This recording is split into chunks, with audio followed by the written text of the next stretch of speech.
มีแต่หลายคนเฮานี่แหละพวกที่ได้ถูกส่งกลับประเทศลาวเนาะบ่ได้อยู่นำลูกนำเมียมาอยู่ประเทศลาวลูกเมียก็อยู่อเมริกาโอ้ยากอีตนแต่หลายคนพวกเขาบ่ได้เฮ็ดหยังผิดดนแล้วเด้เพิ่นก็ยังมาส่งนี่แต่ว่าส่งมึงเมื่อเรียบร้อยบ่ได้เฮ็ดหยังผิดก็สร้างเฮ็ดผิด1992 30ปลายปีก็ยังส่งมาผู้เฒ่า80ปลายปีก็ยังส่งมาเฮ็ดบ่แนวบ่ถูกแบบนั้นบ่สนแล้วเนาะบ่สนเลยเฮ็ดแนวบ่เฮ็ดเขามีครอบมีครัวมีเฮือนมีหยังเฮ็ดเวียกจ่าย tax แล้วยังมาเฮ็ดเฮาแบบนี้สบายดีเดี๋ยวนี้ก็2 โมงตอนสวยพวกเราก็ได้พากันออกมาตลาดเช้าวันนี้ก็ได้มานำคนอเมริกา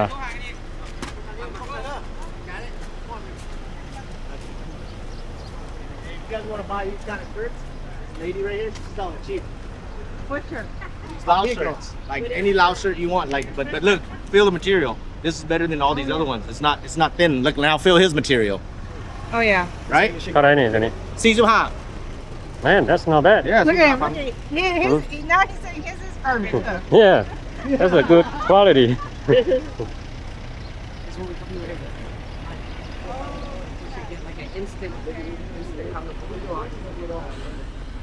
Walk out.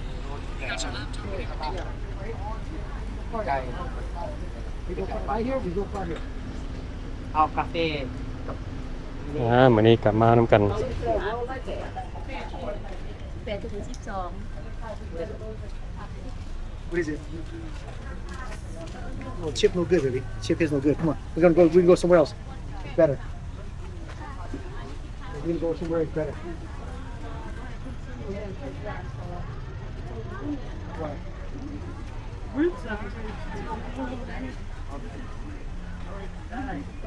Mark.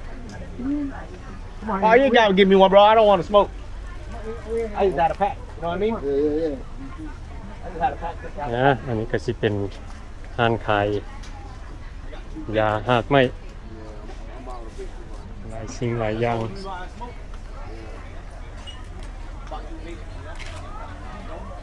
ตลาดเช้าเด้อพี่น้องอันนี้ก็สิอยู่ทางนอก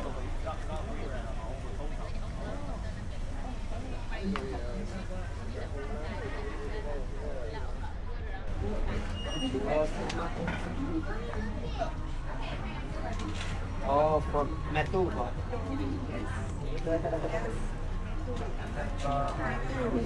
เดี๋ยวนี้พวกเขาก็ยังรอเบิ่งหลายสิ่งหลายอย่างเป็นสินค้าเป็นขาย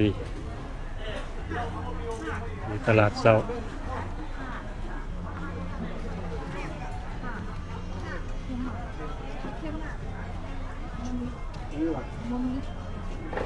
Next door.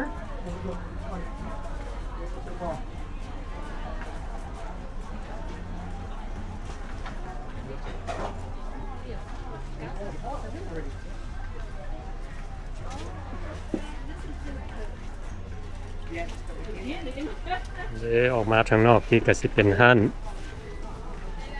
ทางนั่นก็สิเป็นห้านอาหารนั่นเป็นขายน้ำปั่นน้ำอ้อยหลายอย่าง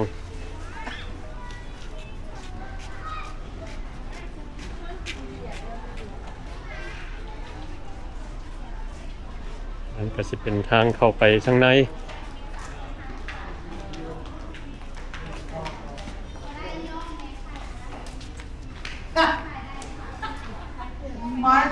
I have the real one, right? But It's too much of it. Yeah, sweet fake. hey, on the camera, nobody knows. It's called. Yeah, who knows? It's costume jewelry. Yeah, it's like a doll. Who knows? Who ain't gonna know? I see who. You sell a chain. Let's walk around. I see who. You sell a chain. Different. Oh man, they're gonna know.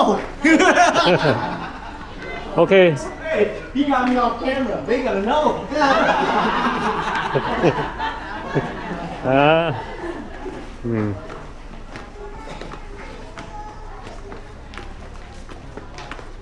เวลามาซื้อคำตัวนั้นบ่ให้ถ่ายลงวิดีโอ Yeah, they got fake Philip. This ain't real, is it?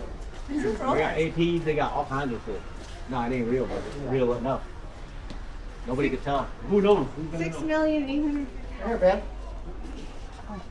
Now let me do the negotiating for you. I What wouldn't you even want? talk. I just want to look. Okay. Cause they're gonna like this. I got you. I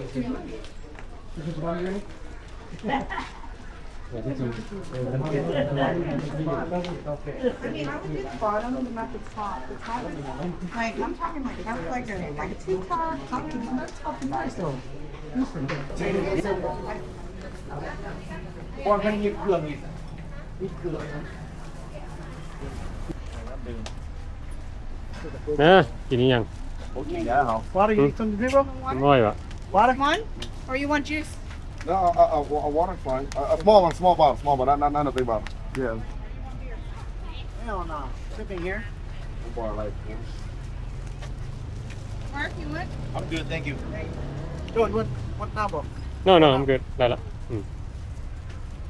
Hey, she's going to give you back. Hold on, you can have it. No, I'm about to go back. I left my lighter at this place. Yeah, I'm gonna go back after this. You want chip, bro? Get your chip, hurry up. Bro, that's nasty chip.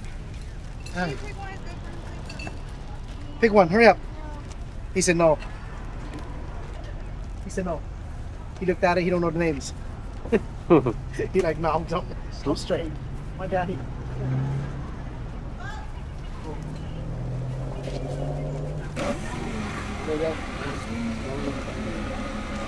ยังน้ำปั่นบ่ให้เอาบ่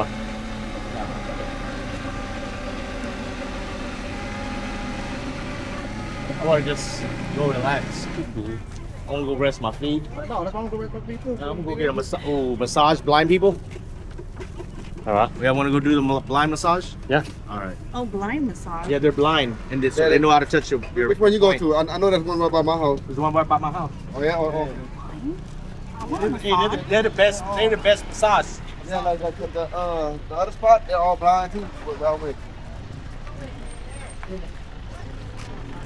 มื้อนี้พวกเขาก็ได้พากันออกมายางเล่นตลาดเช้าเพิ่นก็ซื้อหลายสิ่งหลายอย่างมื้อนี้พากันได้หยังแน่นี่ออกมายางตลาดเช้านี่ อ๋อบ่ได้ซื้ออ่ะฮะซื้อหลายแล้ว ซื้อหลายแล้วเนาะ ถ้าย้ายเขาเฮือนใหม่แล้วจังสิซื้ออีก เขาก็บ่ได้หยังได้แต่ทงมาเกี้ยงเนาะอันทงเดียว ไอ้กระตู้นั่นก็ไม่เอาโทรมาเกี้ยงเขามื้อหน้าเขาก็ซื้อมาเกี้ยงนำเราก็ซื้อซอยไปเลยเนาะ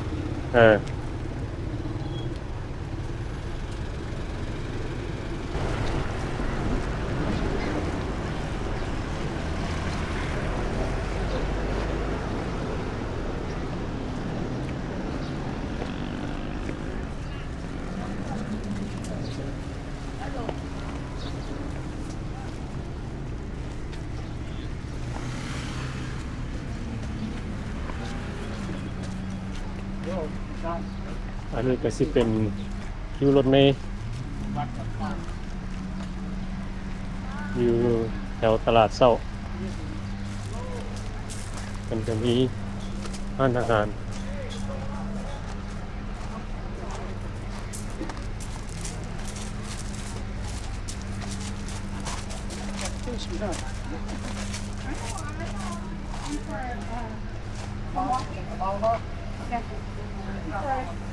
That's why everybody said, well, you should be getting way up. I don't think so.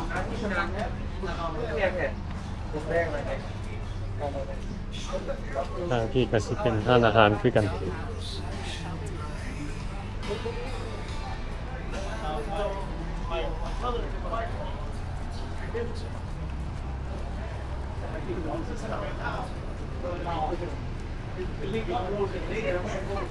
And you see a picture of the window? Right now?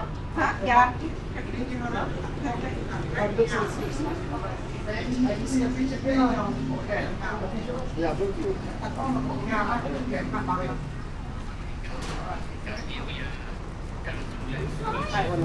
Those ladies that were sitting in there, like, you're like, no. อันนี้ก็สิเป็นบริเวณเฮาย่างออกจากตลาดเช้ามาหาแถวเวียงจันทน์เซ็นเตอร์ครับพุ่นละไปทางพอกซันมอลมีรถแท็กซี่หลายคัน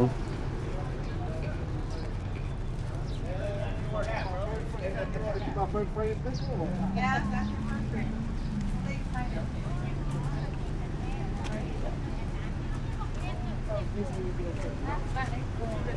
พ่อเป็นไงไงแบบนี้มันจะเบื่อ วันนี้ หลากระหญ่บอกเจ้าปฏิมันนี่ พระเจ้าหลอกขายอยู่แถวนายนี่คุณเนี่ยโดย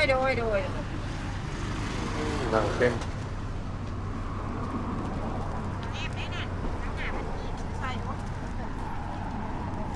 The first thing, you put it on the fire. Yeah. Burning. Yeah. Yep.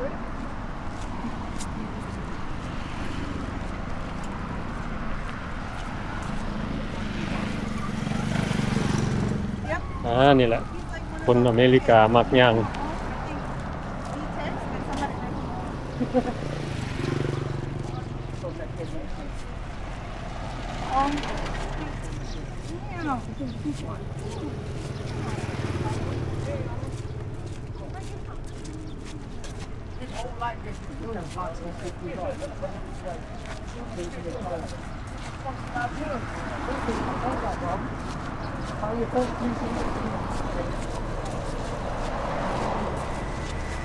นาฬิกาสิเป็น3พ่อลูก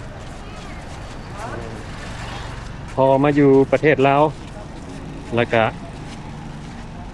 เมียกับลูกก็ได้มายาม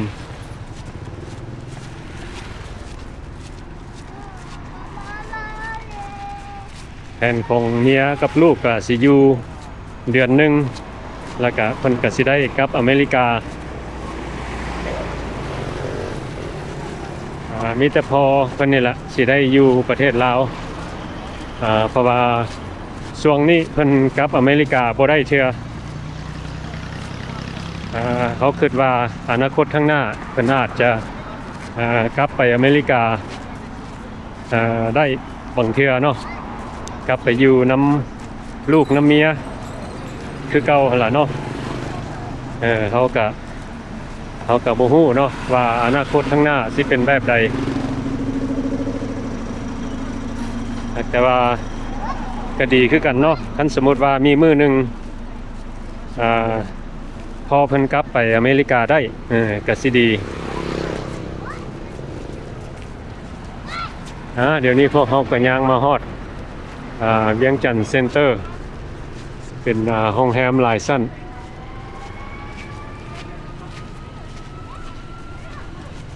ฝากคุณก็สิเป็นตลาดมื้อนี้ก็รถหลาย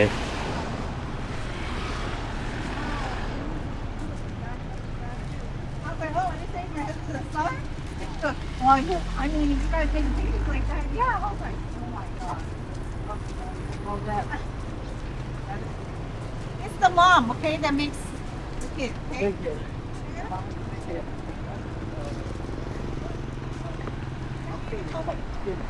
Like, yeah, I can tell that you're not ย่างทางหน้านี่ก็สิเป็นมักกินแซ่บ You ready to go back to the hotel? Yeah. Yeah. You guys good? You guys remember how to get to the mall? Red Third? I'm gonna head back to the hotel, bro. Okay. I'm tired. Mm. All All right. right, bye.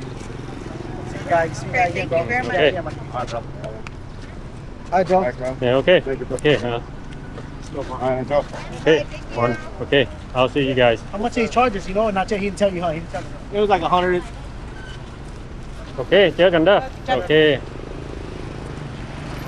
วันนี้เพิ่นก็สิได้กลับไป ไปบ้านของเพิ่นเนาะ แม่น เพราะว่าอันหมอโลกนี่เพิ่นเซาบ้านอยู่ประเทศลาว แม่น เดือนหนึงเพิ่นกระจาย350เนาะ แม่น แล้วก็เพิ่นสิได้แช่อันน้ำมู แม่น จ่ายคนละครึ่งยังแต่พวกเขานี่ล่ะพวกเขายังอยู่อันโฮเทล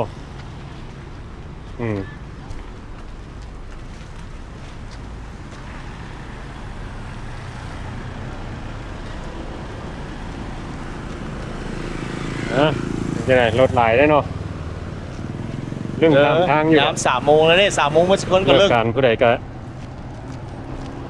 เมื่อบ้านพักผ่อนเนาะ แม่น กินน้ำกินในอยู่กับลูกกับเมีย แม่น That's how it should be right Yep กินน้ำอาบน้ำแล้วก็กินน้ำแซ่บ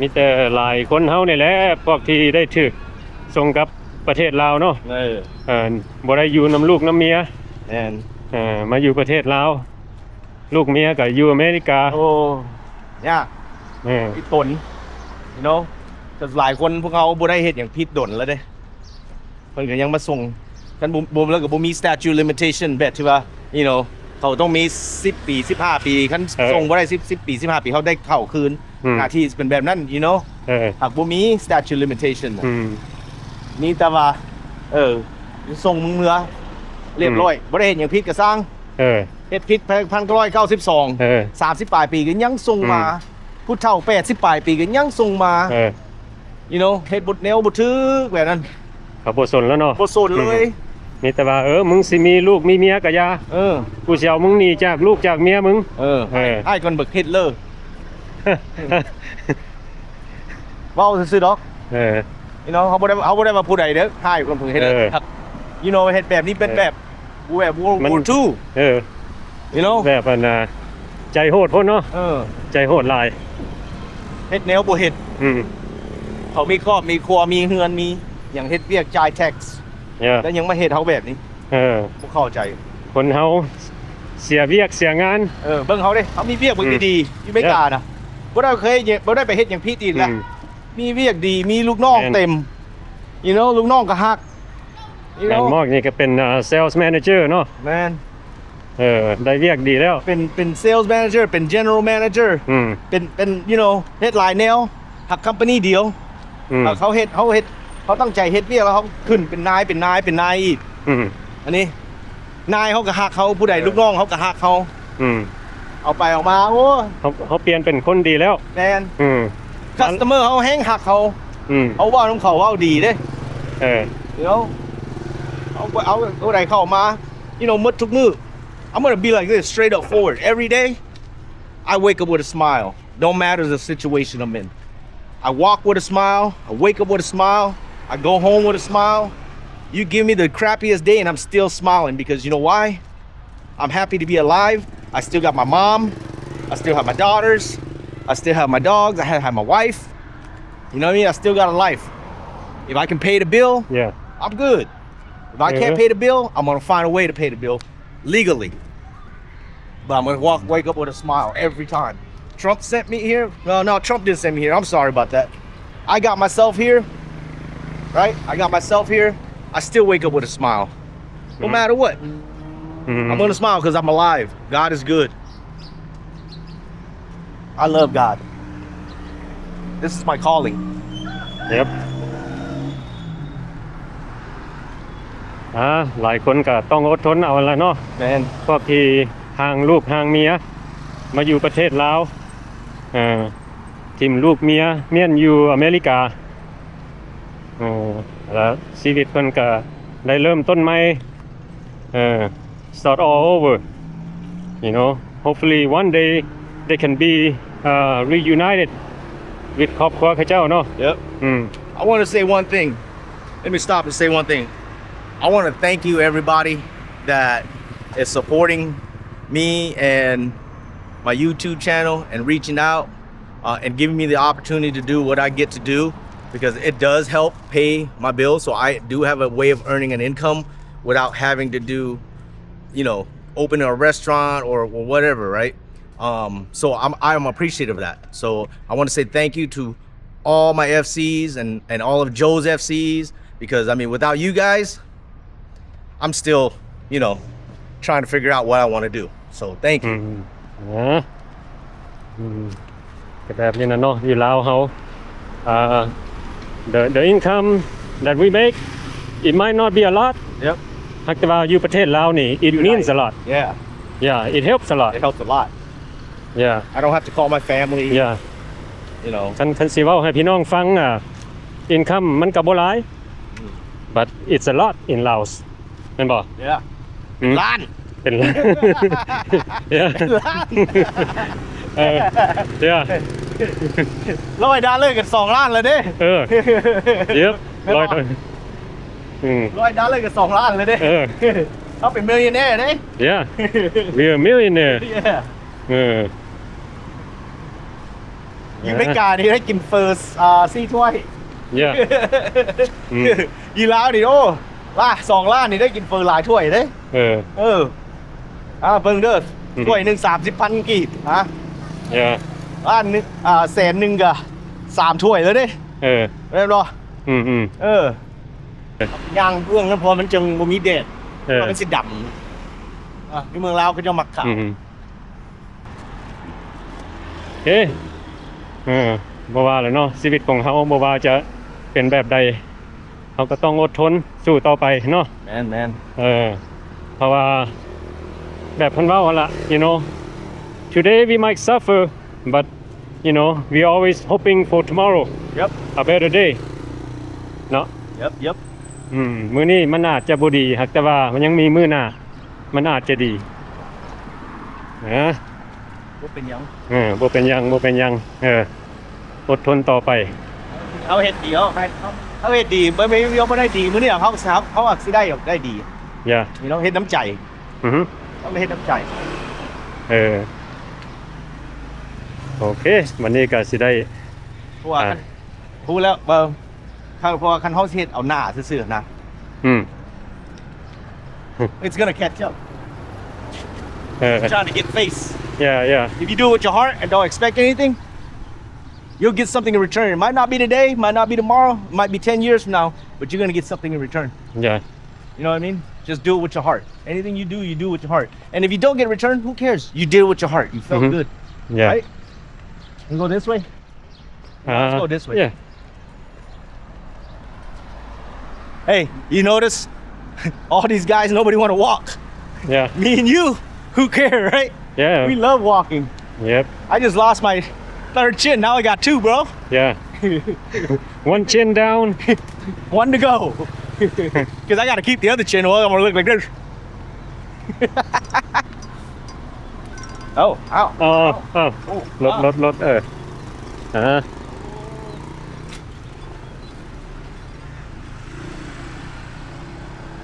โอเควิดีโอนี้ก็บ่มีหยังหลายเนาะพวกเฮาย่างมาฮอดวัดสีเมืองอยู่บ้านสีเมืองอันนี้ก็สิเป็น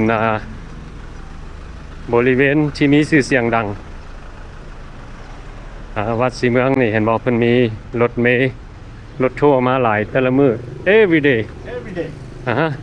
นี่แหละประเทศลาวพี่น้อง